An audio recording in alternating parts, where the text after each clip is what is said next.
बिस्मिल्लाहिर्रहमानिर्रहीम। Dear students, the rational of Pakistan, ये chapter number 1 है कायद-ए-आज़म मोहम्मद अली जिन्ना का। और आपके सिलेबस में कायद-ए-आज़म और अल्लामा इकबाल के जो भी चैप्टर्स होते हैं वो एग्ज़ामिनेशन पॉइंट ऑफ व्यू से इम्पॉर्टेंट होते हैं। तो इसका पहला हिस्सा हम पढ़ चुके हैं और इसमें रीज़न्स बताई गई हैं। कायद-ए-आज़म की एक स्पीच है जिसके अंदर वो बरतानवी दुनिया को ये बता रहे हैं, बरतानिया को, कि मुस्लिम्स ने जब सेपरेट होमलैंड डिमांड किया तो उसके पीछे रीज़न्स क्या थे। तो इससे पहले पेज नंबर 8 पर ये जो कंटिन्यू पैराग्राफ है ये हमने लास्ट लेक्चर में डिस्कस कर लिया था और today we are going to study from page number 8। और अब ये जो पैराग्राफ है, द प्रॉब्लम इन इंडिया, ये आप देखें, ये लिखा हुआ है, the problem in India is not of an inter communal character but manifestly of an international one. तो ये आप देख रही होंगी, आपको नज़र आ रहा है कि किस तरह से कायद-ए-आज़म डिस्कस कर रहे हैं कि जो प्रॉब्लम है इंडिया के अंदर वो कम्युनिटी का मसला नहीं है। ये देखें, ये the problem in India is not of an inter communal character, ठीक है। इंटर कम्यूनल, कम्युनिटी के अंदर जो ग्रुप्स होते हैं उसको कहते हैं inter communal, but manifestly of an international one. International का मतलब होता है जो डिफरेंट नेशंस के दरमियान जो बात हो उसको कहते हैं इंटरनेशनल। तो and it must be treated as such. तो कायद-ए-आज़म कहते हैं कि इंडिया के अंदर जो प्रॉब्लम है वो इंटर कम्यूनल नहीं है, इंटरनेशनल है और इसको इसी तरह से लेना चाहिए। So long as this basic and fundamental truth is not realized, so long, जब तक इस बेसिक और फंडामेंटल ट्रूथ को रियलाइज़ नहीं किया जाएगा, any constitution that may be built will result in disaster and will prove destructive and harmful not only to the Muslims but to the British and Hindus also।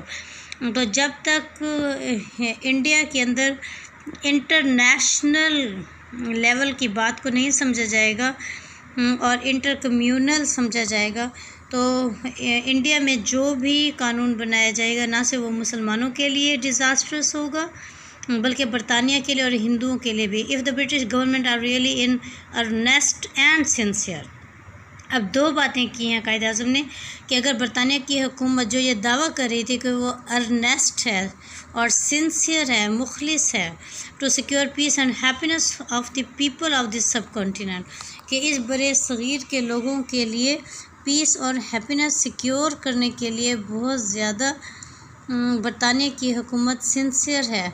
The only course open, ये इसको आप underline कर लेंगे, the only course open to us all is to allow the major nations separate homeland by dividing India into autonomous national states। पहली बात जो Quaid-e-Azam suggestion दे रहे हैं वो ये है कि पीस और हैप्पीनेस यहाँ के लोगों की उस टाइम सिक्योर हो सकती है अगर मेजर नेशंस के लिए आप अलहदा होमलैंड बना दें। There is no reason why this states should be antagonistic to each other. फिर उसके बाद एंटागोनिस्ट का मतलब होता है एनिमी, दुश्मन। फिर उसके बाद जब ये नेशंस अलहदा हो जाएंगी तो फिर उनके दरमियान लड़ाई की कोई रीज़न नहीं रह जाएगी। On the other hand, the rivalry and the natural desire and efforts on the part of one to dominate the social order and efforts on the part of one to dominate the social order and establish political supremacy over the other in the government of the country will disappear। तो दो बातें, जो social order और कायम की डोमिनेसी हो जाएगी और पॉलिटिकल सुप्रीमेसी, यानी कि पॉलिटिकली एक कौम जो दूसरी कौम के ऊपर क़यादत हासिल करना चाहती है, ये ख्वाहिश भी ख़त्म हो जाएगी। दो रीज़न हो गए। It will lead more towards natural goodwill bye international pacts between them.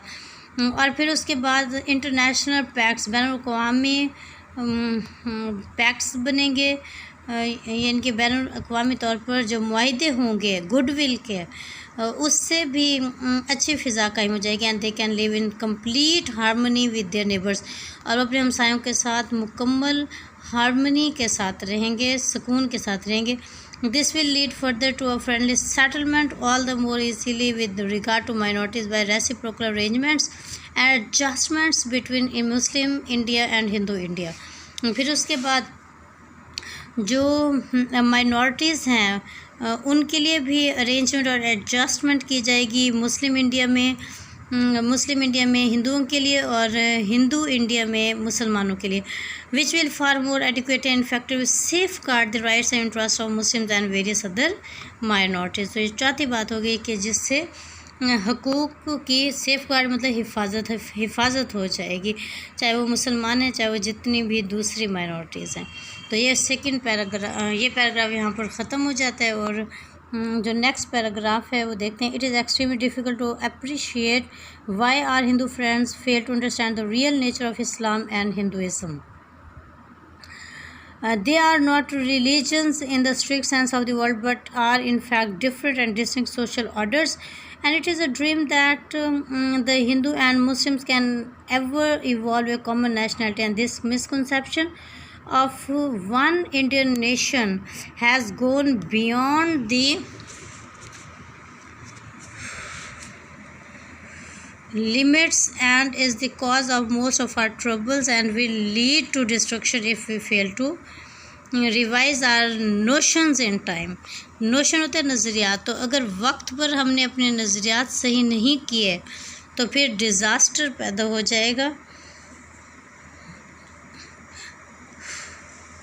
The Hindus and Muslims belong to two different religious philosophies, social customs and literatures. They neither intermarry nor interdine together. तो हिंदू और मुसलमान इनकी बिल्कुल मुख्तलिफ मज़हबी philosophy है, फ़िक्र है, सोच है, फ़लसफ़ा है, जिसकी वजह से इनकी डिफरेंट रस्म व रिवाज हैं, अदब है। दे नाइदर इंटरमैरी नॉर इंटरडाइन टुगेदर, वो ना आपस में शादियाँ करते हैं ना आपस में मिलकर खाना खाते हैं। And indeed they belong to two different civilisations which are based mainly on conflicting ideas and conception. और इनकी अपनी अलहदा तहज़ीबें हैं जो कॉन्फ्लिक्ट होते हैं, लड़ाई झगड़ा, जो मुतज़ाद आइडियाज़ और कंसेप्शन पर बिलोंग करते हैं। Their aspects in life are different. It is quite clear and that Hindus and Musalmans derive their inspiration from different source of history. तो हिंदूज़ और मुसलमान जहाँ से इंस्पिरेशन हासिल करते हैं हिस्ट्री से, वो डिफरेंट सोर्सेज हैं दोनों के। They have different epic, different heroes and different episodes.